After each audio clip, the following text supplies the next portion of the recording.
All right, let's jump right into this fascinating explainer.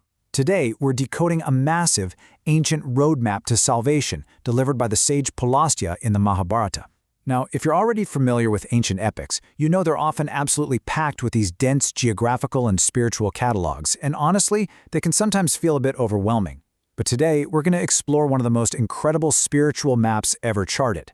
This is a text that doesn't just tell you where to go, it tells you exactly what kind of cosmic currency you earn when you get there. We are unpacking the precise instructions given to the great warrior Bhishma, and we're going to see exactly how salvation was quantified and achieved back then.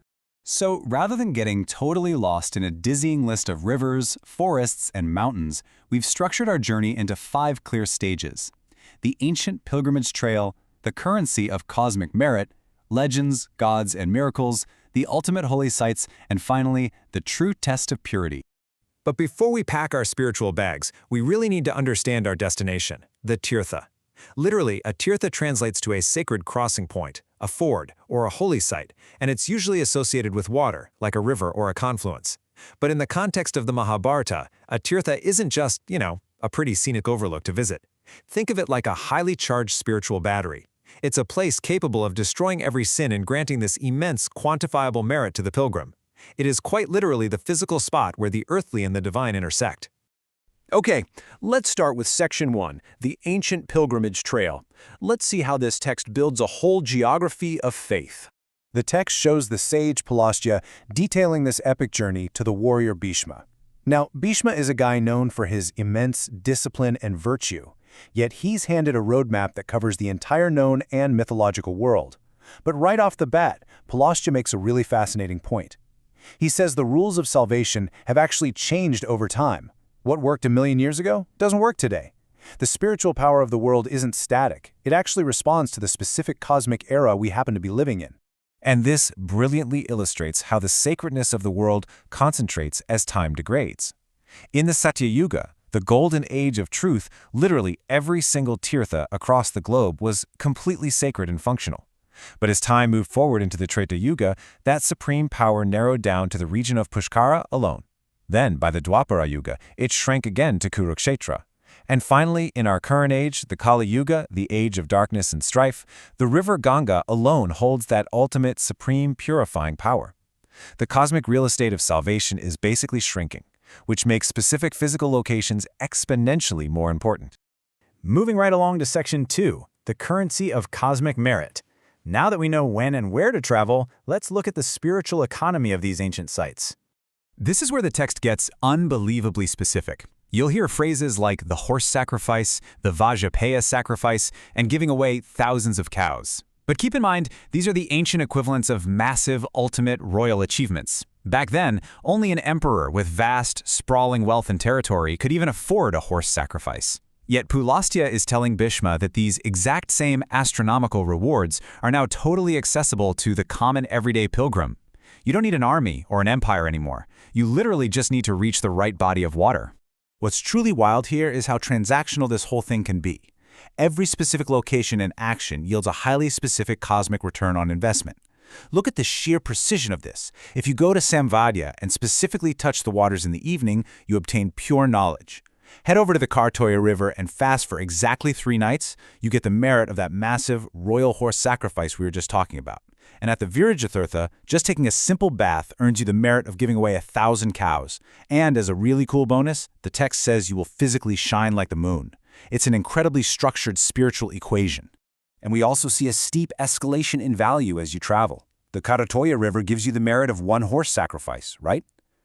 But as you navigate toward the ultimate tirthas, the multipliers go completely off the charts.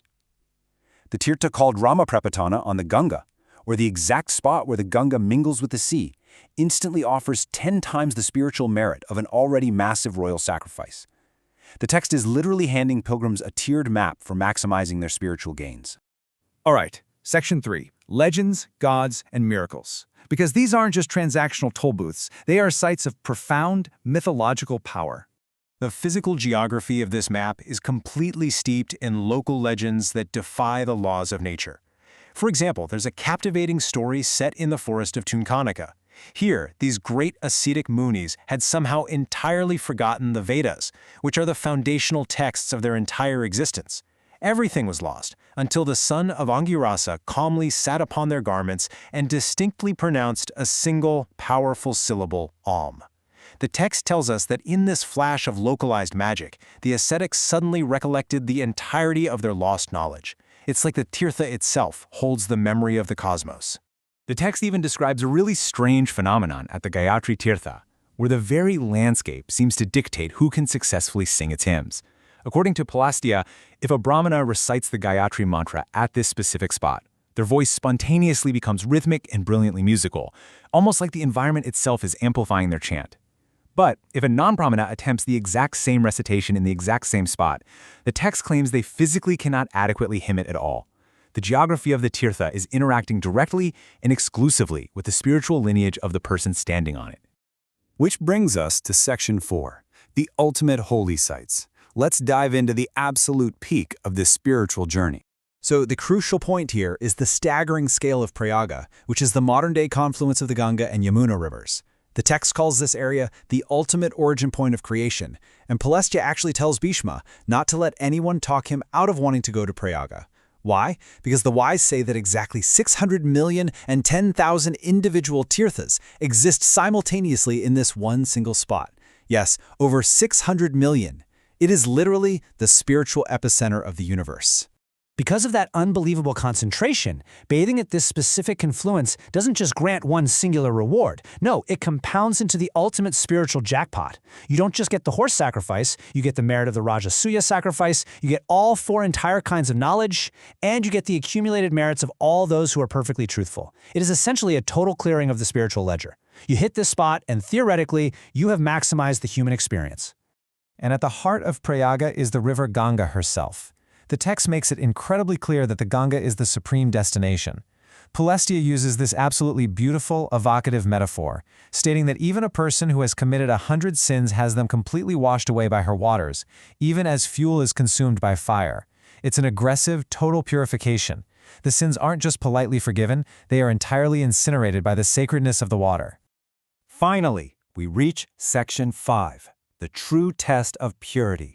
Everything we've learned so far is building to this one vital realization.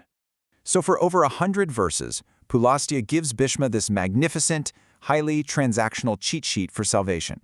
Bathe here, get this. Fast here, get that. But then, right at the very end, after listing dozens of physical locations, Pulastya drops a massive plot twist. He lists the people who are entirely excluded from receiving any of these merits. If you don't observe your vows, if your soul is not under control, if you're impure, if you are a thief, or if you simply have a crooked mind, well, the tirthas will do absolutely nothing for you.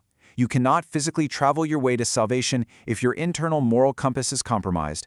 And this brilliantly reveals the true thesis of the entire text.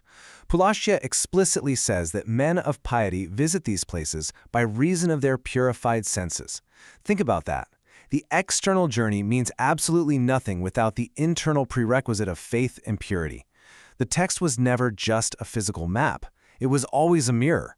The river Ganga might be able to burn sins away like fire, but you actually have to be spiritually prepared to step into the water in the first place. The physical tirtha is really just the final seal on a lifetime of internal discipline. So, as we wrap up this explainer, the text leaves us with a really profound, timeless question. We've looked at the maps, the crazy multipliers, and the ultimate spiritual jackpots available in the Mahabharata. But the text forces the pilgrim to look inward before taking a single step outward. Are your own senses subdued before you seek external rewards? Before looking for a magical shortcut to success or salvation, have you done the internal work required to actually receive it? It's a fascinating thought to leave you with, and honestly, one that resonates just as deeply today as it did thousands of years ago.